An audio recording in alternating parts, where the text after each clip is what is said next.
casa para ti y diariamente pueda leer.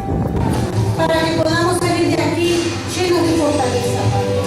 Bendice, Señor, a cada hermano que ha llegado hasta aquí. Y a cada hermano que no ha podido venir también, Señor, bendice. Bendícelos a ellos y a sus familias, Señor, a su casa, Señor.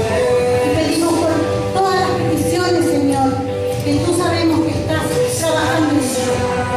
Bendiciones a todos, Padre, y te damos gracias, Padre. Te gloriamos, Señor. Te bendecimos, te honramos y te damos gloria, Padre. Todo para ti, Señor. En el nombre poderoso de Jesús. Amén y amén. Gloria a Dios.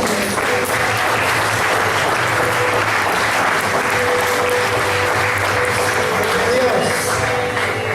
Tome su asiento, hermanos.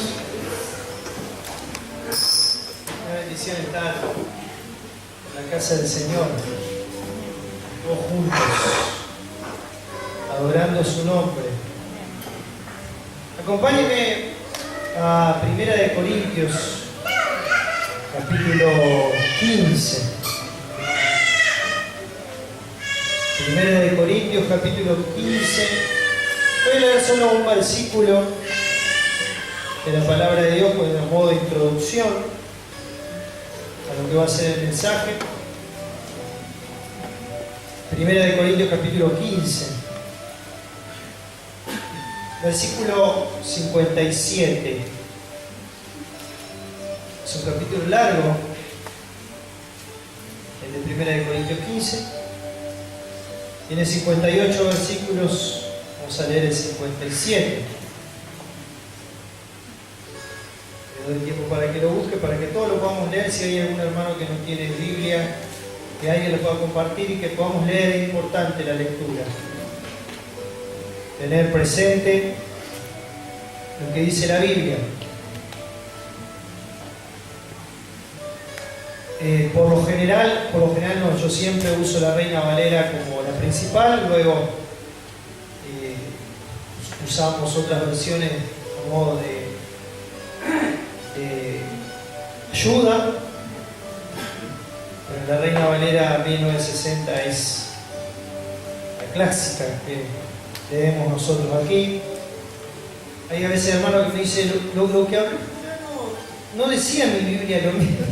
En realidad dice lo mismo, lo dice con diferentes palabras. Entonces a veces puede venir la confusión por ahí, porque hay versiones de la Biblia que se dice lo mismo, pero se dice con diferentes palabras.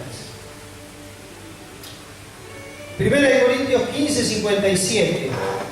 ¿Lo tiene allí, hermanos? Dice: más gracias sean dadas a Dios, que nos da la... Esa palabra me gustó que usted dijo. Que nos da la... ¿Por medio de quién? De nuestro Señor Jesucristo. ¿Cuántos pueden decir gloria a Dios? Yo quiero rescatar de este versículo esta palabra. La palabra victoria. Decirle a tu hermano que está a tu lado: Dios te ha dado la victoria.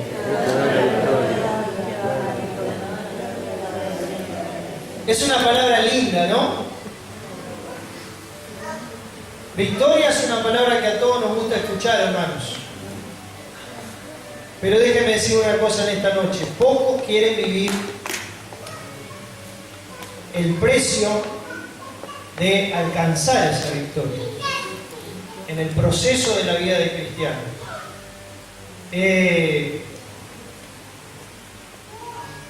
Y para tener victoria en la vida cristiana, primero se tiene que vivir algo previamente a esa victoria, que es a lo que ninguno de nosotros nos gusta vivir y pasar, que es tener una dificultad, una lucha, una batalla, una guerra. Pero es así. Antes de que haya una victoria, ¿qué tiene que haber? Una lucha, una batalla, una guerra. Y a veces hay hermanos que vienen y me dicen: pastor, estoy pasando por una lucha tremenda. Y yo por dentro le digo: gloria a Dios. No le digo a la persona gloria a Dios, no porque va a decir. Le digo por dentro, gloria a Dios, porque pronto va a venir la victoria.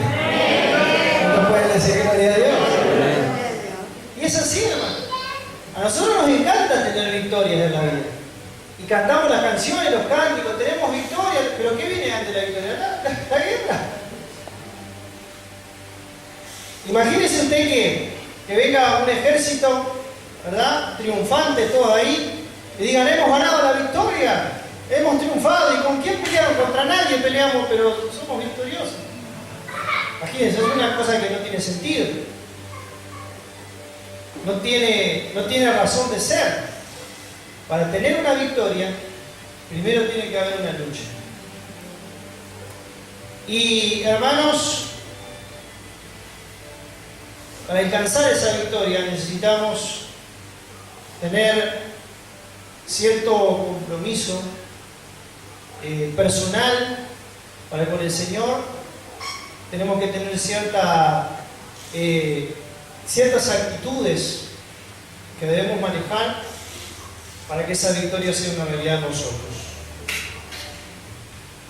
Y una de las cosas que tenemos que hacer para lograr esa victoria espiritual en medio de la prueba y en medio de la lucha es, en primer lugar, estar vigilantes. Vigilar espiritualmente. Decir a que está a tu lado, tenés que vigilar. Tenemos que vigilar. Tenemos que estar atentos. Atentos a lo que acontece todos los días. Atentos a cómo se mueve el enemigo. Le invito a que busque un pasaje conmigo en 1 de Pedro, capítulo 5. Es un pasaje muy conocido de la palabra de Dios, pero que en esta oportunidad quiero detenerme en algún detalle. 1 de Pedro, capítulo 5, versículo 8.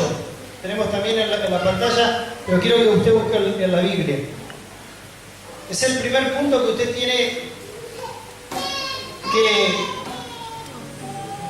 La actitud que usted tiene que tener para tener victoria es estar vigilante. Y 1 de Pedro 5.8, 1 de Pedro 5.8, ¿lo tiene allí? Dice la palabra de Dios: sed sobrios y ¿qué? Y velad. Esta palabra velad quiere decir estar vigilante, vigilar, estar atento a lo que Dios está haciendo y estar atento también a lo que el enemigo hace. No nos debemos distraer, los cristianos no nos debemos distraer por nada del mundo. Por eso dice la palabra que debemos ser sobrios y velar. Porque mire lo que dice: porque vuestro adversario, ¿quién es nuestro adversario? El diablo. El diablo. Y yo subrayé esa frase: vuestro adversario, el diablo. Hermano, tenemos que entender que nuestro adversario no son las personas, no son los seres queridos, no son ni siquiera nuestros enemigos, los verdaderos adversarios. Aquí la palabra de Dios nos está diciendo de una manera bien clara y bien categórica quién es nuestro adversario, y a él tenemos que apuntar. A veces apuntamos mal, apuntamos a las personas, lastimamos a las personas, queremos pelear con nuestra propia fuerza. Pero acá es donde nosotros tenemos que darnos cuenta cuál es el verdadero blanco. Y yo soy una persona vigilante, soy una persona que realmente oro, busco de Dios, clamo, ataco el blanco verdadero. Realmente voy a ser una persona victoriosa en Cristo Jesús. Porque aquí la palabra me está diciendo que no es mi adversario, vuestro adversario, el diablo. ¿Qué es lo que hace el diablo? Miren lo que dice la palabra: como un león rugiente anda alrededor, ¿qué dice la palabra? Buscando a quien devorar. Esto, hermano, es así. El enemigo está todo el tiempo acechando de manera continua y permanentemente para que los cristianos caigamos de la gracia de Dios y no cumplamos los propósitos que Dios tiene establecidos para nuestra vida, para tu vida, para mi vida. Entonces, hermanos, tenemos que entender este versículo de la palabra de Dios de manera bien clara, categórica. Satanás no descansa. El diablo no descansa un solo segundo. En las 24 horas del día está el enemigo acechando a los cristianos, al pueblo del Señor. Y por eso la Biblia dice que nosotros tenemos que estar vigilantes. ¿Sabes lo que es vigilar? Estar continuamente con el radar bien despierto, atento a los movimientos del enemigo, y yo realmente estar en guardia para que cuando venga un ataque del enemigo, cuando venga una tentación a mi vida, yo poder contrarrestarla con la autoridad y el poder que Dios me ha concedido. ¿Cuántos pueden decir gloria a Dios? Entonces, el Señor que está a tu lado, tenés que estar vigilante, tenés que vigilar día y noche.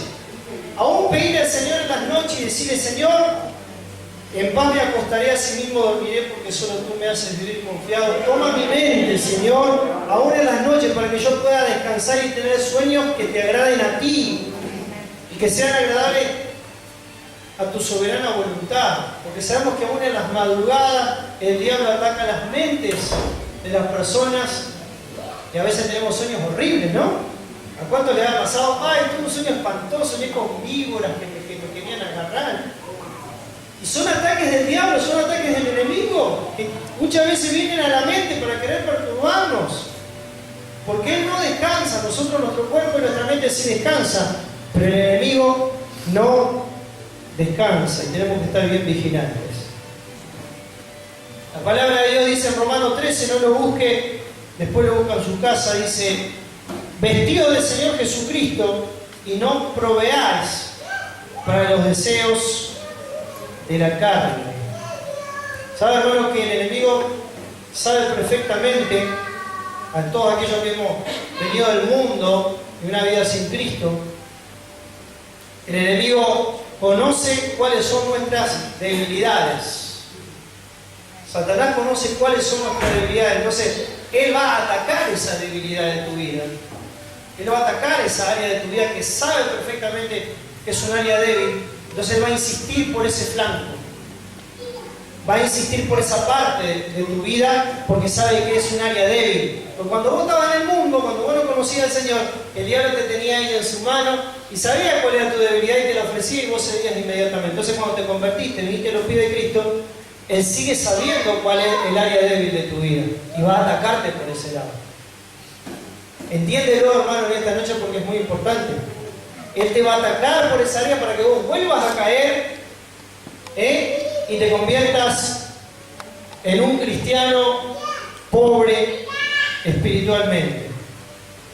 El diablo sabe cuál es el pecado con cual te va a atacar. Pero recuerda siempre, hermano, que la desobediencia a Dios, como hablamos hace un momento, nunca va a traer bendición a la vida de ninguna persona. La desobediencia a Dios no va a traer nunca bendición a la vida de ninguna persona. En una oportunidad me acuerdo que compartí sobre el pecado, ¿verdad? Nosotros tomamos ese rico refresco que es el agua tónica, el Paso de los Toros famoso. Al principio el agua tónica es dulce, pero después cuando uno lo digiere se convierte en algo amargo. Bueno, así sucede con el pecado, hermanos. Al principio es dulce, al principio es lindo, al principio es agradable, pero después, hermano, al final se convierte en algo muy amargo. Entonces tenga presente esto, que realmente es muy importante. Entonces, para vos tener la victoria, lo primero que tenés que hacer es ¿qué? Vigilar. Decirle a que está a tu lado, tenés que vigilar. En segundo lugar, para tener la victoria, 1 Timoteo 5, acompáñenme por favor.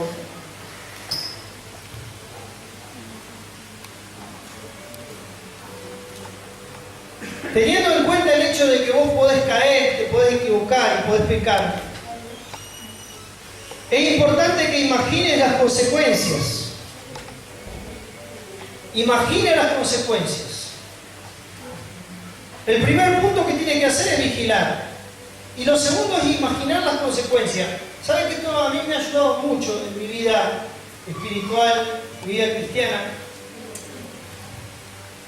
Cuando Satanás viene a tentar tu vida, que vos hagas algo malo, actúes de determinada manera, hagas algún acto negativo en tu vida, vos sabiendo perfectamente que es algo malo,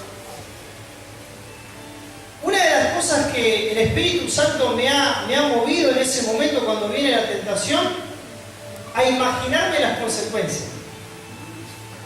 Porque cuando uno no es cristiano, ¿verdad? Es como una bestia. Cuando uno no es creyente es como una bestia, ¿no? El pecado está ahí y uno no le importa lo que va a pasar dentro de una hora, dentro de un día. Entonces somos como bestias, ¿no? Sin Cristo cometemos el pecado y nos lanzamos y nos tiramos encima, no nos importa. Y después cuando llegamos a la consecuencia, ahí sufrimos la consecuencia. Pero cuando uno es cristiano, el Señor nos da el entendimiento de tal manera que nos hace ver el futuro. Y a mí Dios me ha bendecido mucho con respecto a esto.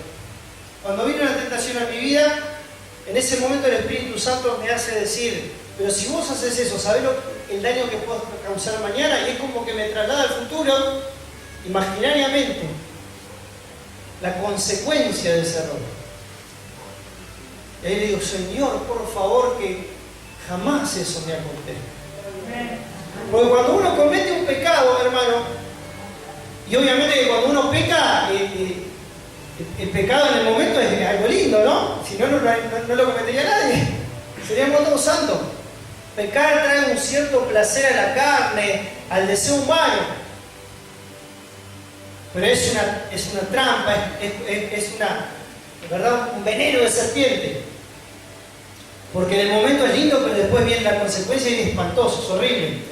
Cuando uno sabe que cometió un error, que lastimó, que dañó, que algo que capaz que le llevó años en construir, ¡boom! De un momento al otro se derriba todo. Entonces cuando uno es tentado, piense en esto, imagine las consecuencias. De antemano, imagine las consecuencias que puede producir ese error que tú cometes. Y ahí el Espíritu Santo te va a dar no solamente la capacidad, porque sabes que vas a ofender a Dios también, por sobre todas las cosas, pero cuando uno comete pecados en su vida de tipo grave, no solamente está lastimando el corazón de Dios, sino que está lastimando a las personas que ama, las personas que le rodean, las personas que quieren, y las consecuencias son nefastas. 1 Timoteo capítulo 5, lo tiene allí, versículo 24. Lo tenemos también ahí en la pantalla. Dice, los pecados de algunos hombres, cuando habla de hombre, aquí está hablando de hombre, mujer, ¿no? Está refiriendo al género humano. Los pecados de algunos hombres se hacen patentes antes que ellos vengan a juicio. Qué tremendo, ¿no? Mas a otros se les descubren después. Esto dice la Biblia. Y yo busqué la Nueva Traducción Viviente, que me gustó también esta versión. Apaga el celular, por favor. La Nueva Traducción Viviente. Y los versículos 24 y 25, que dice de la siguiente manera: recuerda que los pecados de algunos individuos son evidentes y los llevan a un juicio inevitable. Esa es la consecuencia, hermano. Los llevan a un juicio inevitable. Pero los pecados de otros, dice, se revelarán después. De la misma manera, las buenas acciones de algunos son evidentes y las buenas acciones que se hacen en secreto, algún día, que dice, saldrán a luz. ¿Cuántos pueden decir gloria a Dios? Eso fue lo que pasó con David. Acá no estamos hablando del tema del perdón, hermano. Dios, cuando uno se arrepiente de verdad, de corazón, Y arrepentimiento, como hemos hablado en alguna oportunidad, no es llorar, sino es cambiar. O sea, si uno llora, está buenísimo que llore, pero ese llanto tiene que producir un cambio.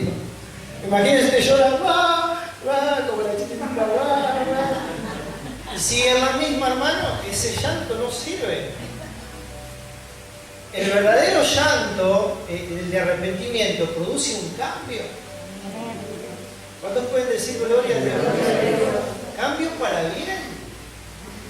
Ya no lo hago más, antes lo hacía, ya no lo hago más. Ese es el verdadero arrepentimiento. La palabra arrepentimiento quiere decir cambio de mentalidad. Interesante esta frase, esta declaración de lo que es el arrepentimiento. Cambio de mente. Yo antes en el mundo andaba en esto, hacía aquello, hacía lo otro, esto, joda va, joda viene. Pero una vez que me entrego a Cristo de corazón, le sirvo a Él y le agrado a Él. No le agrado a mis deseos, no le agrado a mi carne, sino que le agrado al Dios Todopoderoso.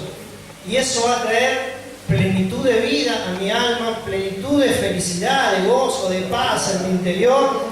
Porque como he dicho muchas veces, santidad es igual a felicidad. ¿Cuántos pueden decir gloria a Dios? Y también es interesante imaginar hasta las consecuencias físicas, emocionales, porque hay pecados, hermano, que traen consecuencias hasta físicas, emocionales. Señor, ayúdanos. Ayúdanos realmente a hacer tu voluntad y estar en tus propósitos. Entonces, yo quiero tener victoria, primero tengo que vigilar. Y segundo, tengo que imaginar la consecuencia de si llego realmente a caer en pecado o ser engañado por el enemigo. En tercer lugar, por supuesto, lo que tengo que hacer es clamar a Dios. En Él está nuestro auxilio, en Él está nuestra esperanza. Si la que está a tu lado, tenés que clamar a Dios. Clama a Dios, clama a Dios. Clama a mí, dice Jeremías capítulo 33. Algunos le dicen el teléfono de Dios. ¿Cuál es el teléfono de Dios? El 33.3.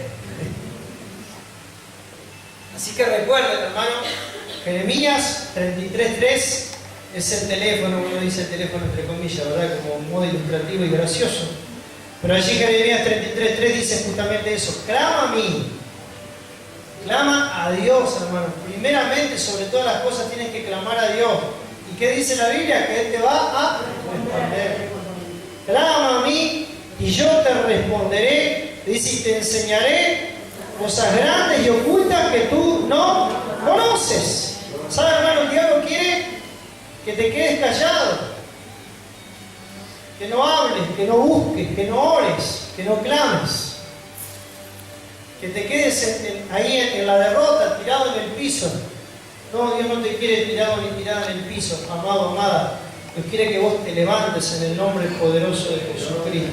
Dios no está en esta noche para acusarte ni para decirte, cuánto te has equivocado. No, Él está en esta noche y su palabra está en esta noche para decirte, podés salir adelante, podés levantarte, podés tener victoria, podés ser bendecido. Para que no te clamar, no te clamar.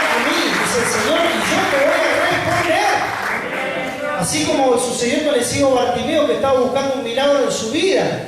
Y todo el mundo le decía, callate, no hables más, no grites más. Y él dice que clamaba más fuerte todavía. Señor, Hijo de David, ten misericordia de mí. Señor, Hijo de David, ten misericordia de mí. No decía otra cosa que eso, qué oración poderosa. Ten misericordia de mí, Señor. Y dice la palabra que el Señor Jesucristo se detuvo de hacer otra cosa que tenía que hacer. Vino a este hombre ciego, el ciego Bartimeo, y dice que hizo un milagro en su vida y lo sanó de su ceguera. Yo no sé cuál es la situación que vos estás viviendo, pero el Señor se va a detener, hermano, espiritualmente hablando, a tu vida para traer esa bendición, para traer ese milagro a tu vida personal, a tu familia, a tus seres queridos.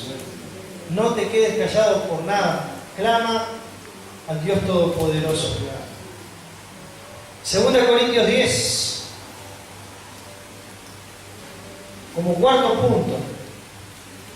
yo quiero que usted recuerde cada uno de los puntos. Primero, vigile, esté atento, esté agazapado así.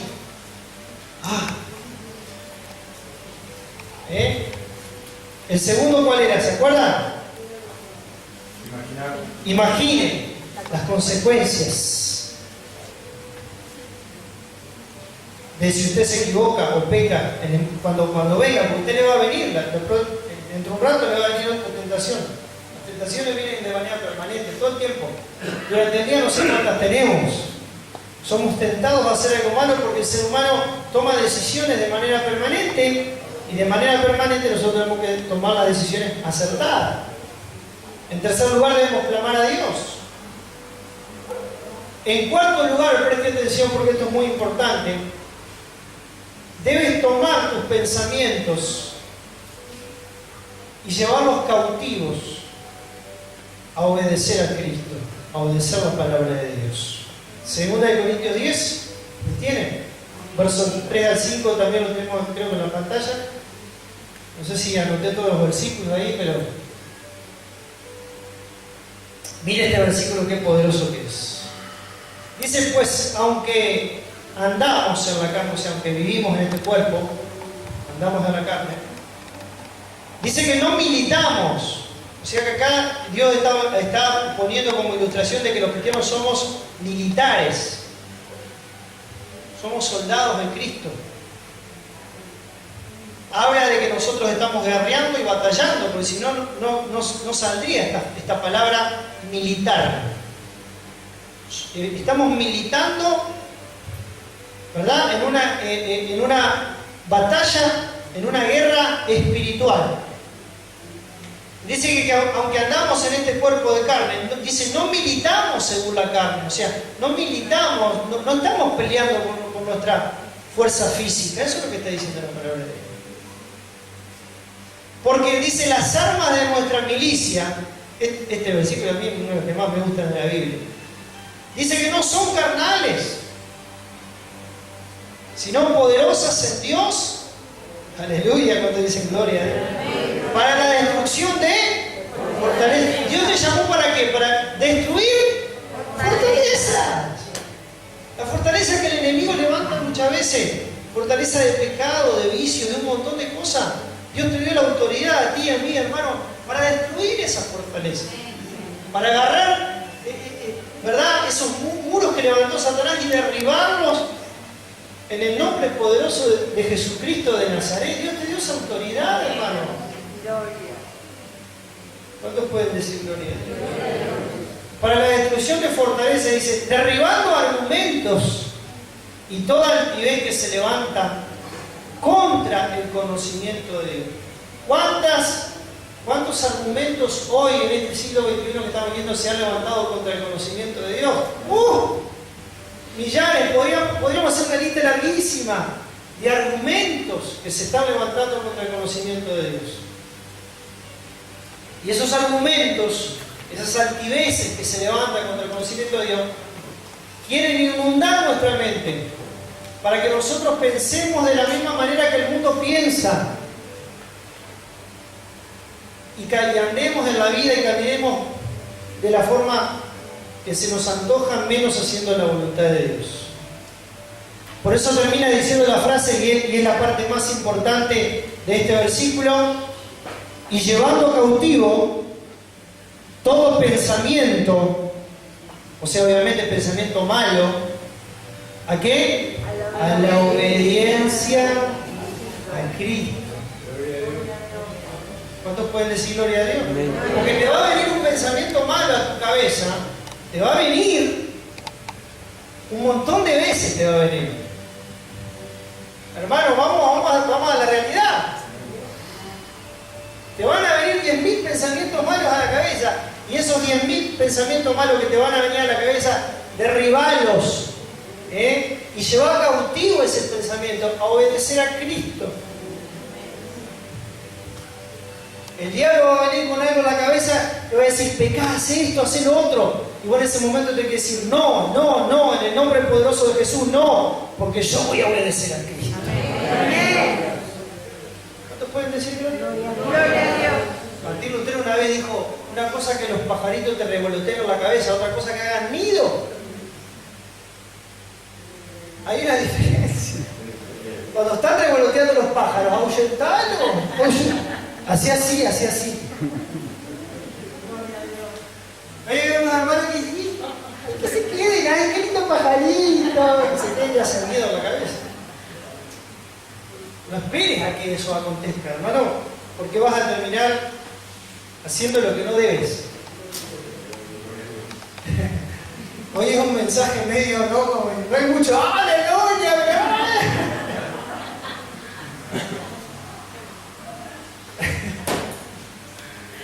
Mire esta máxima, qué interesante. Mire qué linda esta máxima. Yo llego y dice, pastor, abajo del púlpito buenazo, te abraza, te besa. Pero arriba del púlpito como que se pone bravo.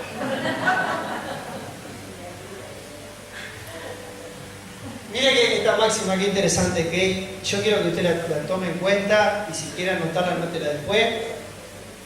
Y si no se la vendo, acá la vendo.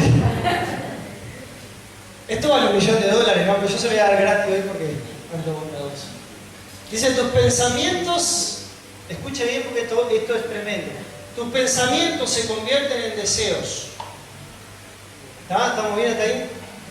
Tus pensamientos, cuando están allí ya establecidos, se convierten en deseos.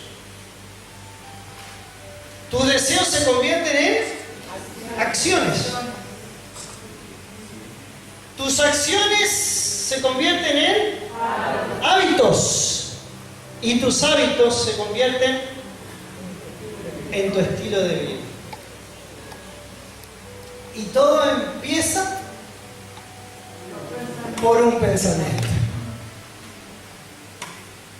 Allí está todo el proceso. El pensamiento, el deseo, la acción, el hábito, y después se convierte en un estilo de vida. Y no lo pensemos solamente en el sentido negativo, ¿no? Que es el tema un poco que estamos hablando en el día de hoy. También analicemos en el sentido positivo. Cuando uno tiene un pensamiento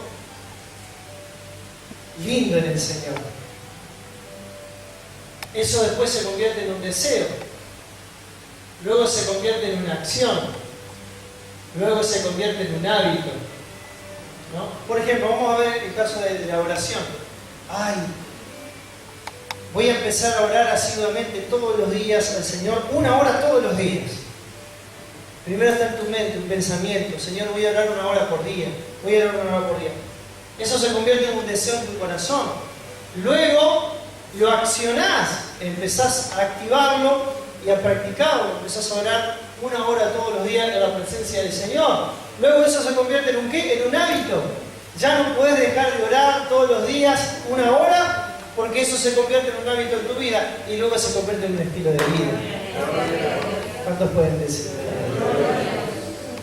Entonces, hermano, la batalla está en la mente. Decirle que está a tu lado, la batalla está en la mente. Satanás va a atacar ahí a tu cabecita.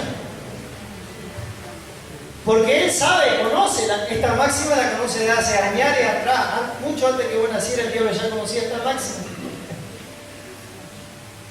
Entonces por eso te ataca y te quiere convertir en un cristiano frustrado, en un cristiano pobrecito, en un cristiano derrotado.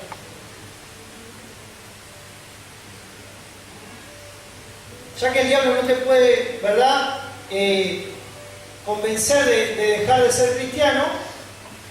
Es interesante esto, ¿no? El diablo dice, bueno, este ya no puedo, ya se acostumbró a la iglesia, canta, se sabe todos los coros, lee la Biblia, ya conoce demasiado para irse al mundo. ¿Qué puedo lograr entonces en este creyente? Por lo menos para salirme algo con las mías. Bueno, voy a tratar de hacer lo posible que se convierta en un pobrecito cristiano, un cristiano mediocre. Calienta banco, como dijo. Todos tuvimos esa etapa en la vida, ¿no? Yo en un tiempito calenté banco, así. Hasta que el Señor me habló claramente y me dijo, no, esto no es un jueguito, esto no es religión. Esto es un compromiso verdadero, esto es genuino, es real, no es un cuentito de hadas esto. Estamos hablando de la eternidad, hermano, estamos hablando del cielo o el infierno, estamos hablando de la vida eterna, estamos hablando de vivir una vida poderosa aquí en la tierra, ganar almas para Cristo, ganar almas para el reino de Dios. Estamos hablando de cosas muy fuertes, ¿no? Poquito.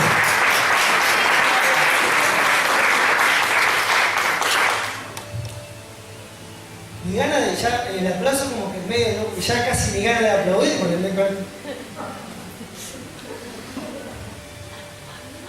no importa, hermano, si se aplaude mucho, ¿no? Lo importante es que el mensaje llegue al corazón. ¿Estamos de acuerdo o no estamos de acuerdo? Y como quinto punto, para tener la victoria, tenemos que entender o tener el sentido de los atributos de Dios, como por ejemplo su omnipresencia. Yo realmente quiero tener victoria sobre el enemigo, sobre la tentación, sobre todo lo que venga a mí. Yo tengo que tener el sentido de la omnipresencia de Dios. ¿Qué quiere decir omnipresencia? Es una palabra bastante difícil que no se usa mucho en el vocabulario diario, ¿no es cierto? Significa que Él lo ve todo porque Él está en todos lados. ¿Cuántos pueden decir gloria a Dios? Yo cuando entendí eso, hermano, ya dije, no tengo forma de esconderme de Dios. Estoy en el trabajo, Dios está allí. Estoy en mi habitación y la presencia de Dios está allí. Estoy en el baño y el Señor está allí. Dios está en todo, Él es omnipresente.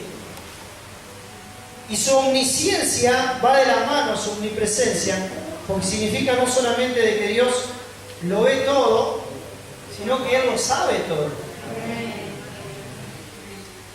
Eso para algunos es una bendición y para otros es una maldición.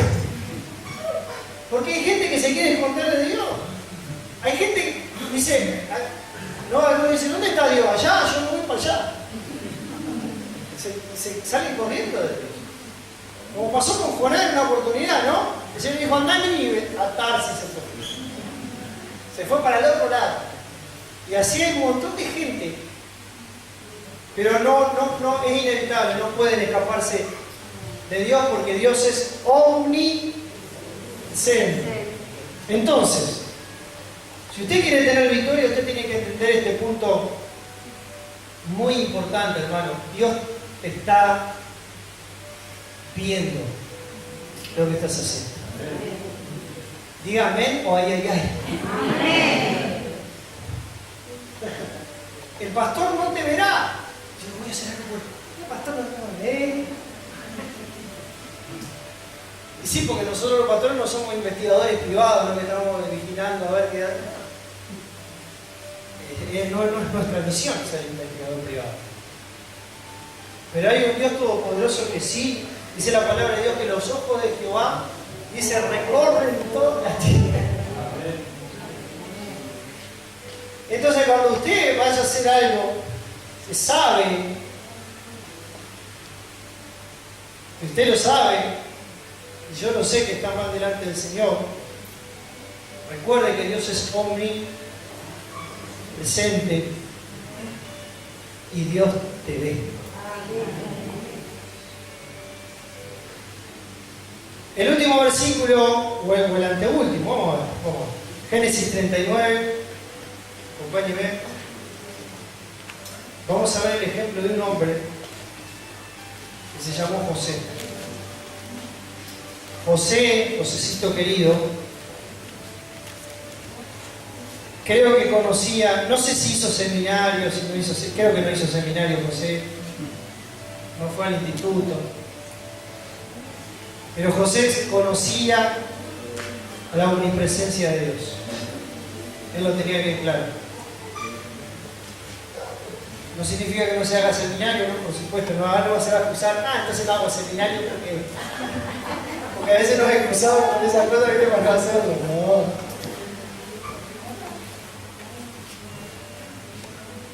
En marzo arrancamos. 39:7. José tenía bien clara la omnipresencia de Dios. Mire, conocemos la historia muchos, algunos nuevos de la iglesia tal vez todavía no la conozcan la historia, pero es una historia preciosa. De este hombre José que su jefe, su amo Potifar se llamaba, le dio la confianza de cuidar todo lo que había en la casa de Potifar. Potifar se llama. Y Potifar le dijo a José: José, cuídame todo y cuídame a mi esposita también. Parece que la esposita de Potifar era una mujer muy atractiva, muy bonita físicamente, por dentro no, era muy fea.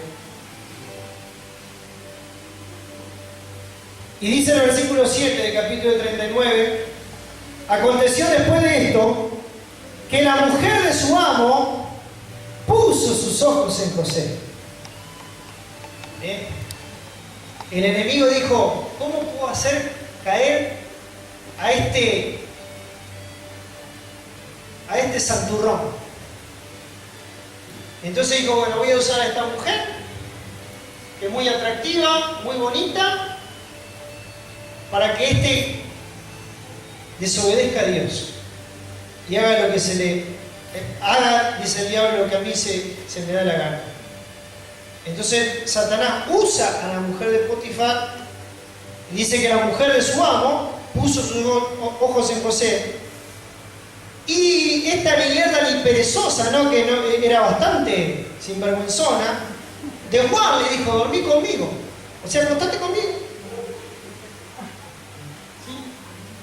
Dice llanamente, ¿no? Tremendo, hermano. Satanás allí actuando y trabajando en la vida de esta mujer. ¿Y qué dice la palabra de Dios en el versículo 8? Eso es ser un hombre de verdad. No como lo que dicen hoy en el mundo, que a hombre le llaman a otro, no al que tiene muchas mujeres, porque ¡oh, qué hombre! Eso no es hombre, hermano, es un cobarde. Hombre es aquella persona que realmente ama a una mujer y hace feliz a una mujer. Diga menos y allá. ¿Está duro el pastor hoy, eh? Después le voy a dar un abrazo. Es lo que está diciendo la palabra de Dios aquí, ¿no? Y esto va para revés también, ¿no? Porque no solamente a veces el hombre se ha servido, sino en estos tiempos que estamos viviendo, hermano, muchas damiselas también. Muchas damiselas.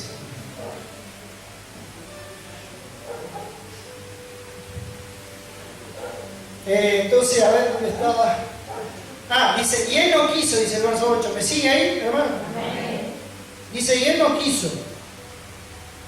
Y le dijo a la mujer de su amo: he aquí que mi señor no se preocupa conmigo de lo que hay en casa, y ha puesto en mi mano todo lo que tiene. Qué varonazo este José, ¿no? No hay otro mayor que yo en esta casa, le contestó José a la mujer, y ninguna cosa me has reservado sino a ti, por cuando tú eres su mujer, le dice. ¿Cómo pues? En ese momento dice José: haría yo este grande mal y pecaría ¿contra quién? Contra Dios. ¿Cuánto puede decir gloria a Dios? Estaba José solo con la mujer, no lo veía nadie. Si hubiese sido otro, podría haber dicho: esta es mi oportunidad. Pero él tenía el sentido de la omnipresencia de Dios, él tenía el temor de Dios bien impregnado dentro suyo. Entonces dije: ¿yo realmente voy a pecar contra Dios haciendo esto?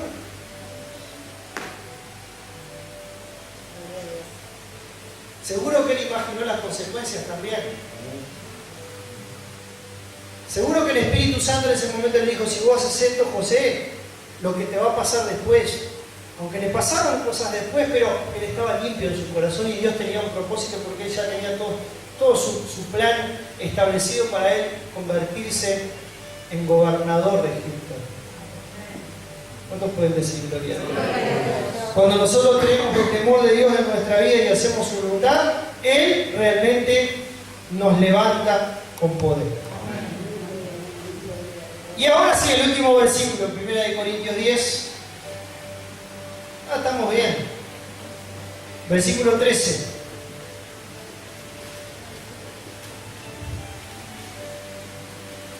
Recuerden los puntos. Vigilar. Imagina las consecuencias. Clama a Dios. Lleva tus pensamientos cautivos a la obediencia a Cristo. Ten sentido de la omnipresencia de Dios. Y por último, rendite al Espíritu Santo del Señor. Rendite al Espíritu Santo de Dios. 1 Corintios 10:13, ese lo vamos a buscar en la Biblia porque no lo tenemos en la pantalla. Y con esto concluyo. Dice la palabra de Dios: para tener la victoria, hermano, tenemos que hacer todas estas cosas. Dice 1 Corintios 10:13, no os ha sobrevenido, escuche bien esto porque es muy importante, ninguna tentación que no sea humana. O sea, en otras palabras, Dios te está diciendo, no te ha sobrevenido ninguna tentación que sea imposible. O sea, que sea sobrenatural. Es lo que está diciendo el versículo aquí. No te ha sobrevenido, no me ha sobrevenido a mí ninguna tentación que no sea humana. Pero fiel, dice, es Dios, que no os dejará ser tentados más de lo que podáis resistir. O sea que no tenés excusa, no tengo excusa, ¿no? Porque el Señor dice que no te dejará ser tentado más de lo que puedas resistir, sino quedará también juntamente con la tentación, ¿qué cosa? La salida. ¿Para qué? Para que la puedas soportar. ¿Cuántos pueden decir gloria a Dios? Denle un aplauso a la palabra de esta noche.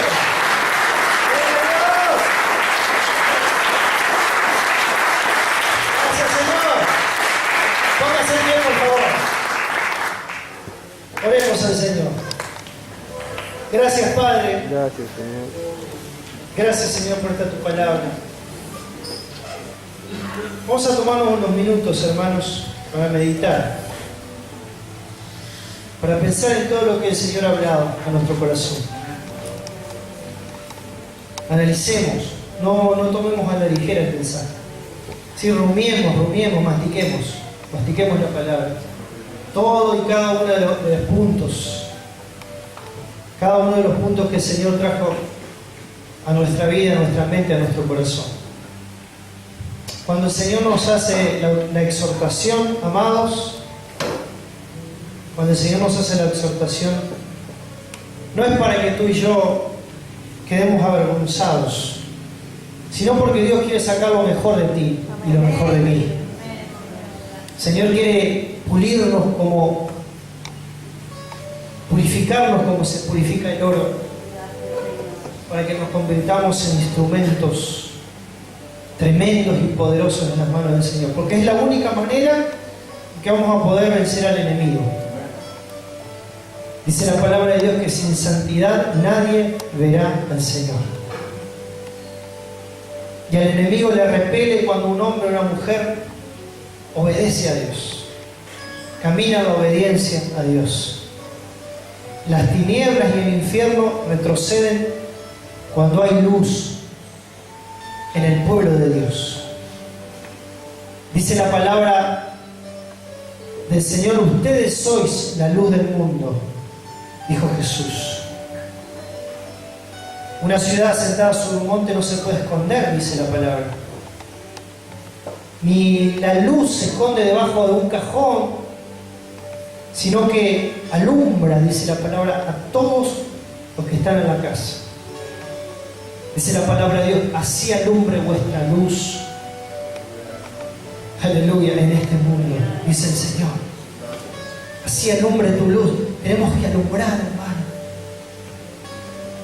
Estamos viviendo un tiempo donde muchas personas, muchos cristianos, tienen sus luces que están semi apagadas. Son pábilos que están humeando. Pero Dios está llamando en este tiempo a un pueblo que esté encendido en el fuego, en la unción y en el poder del Espíritu Santo. Levanta tus manos al cielo, oh gloria a Dios.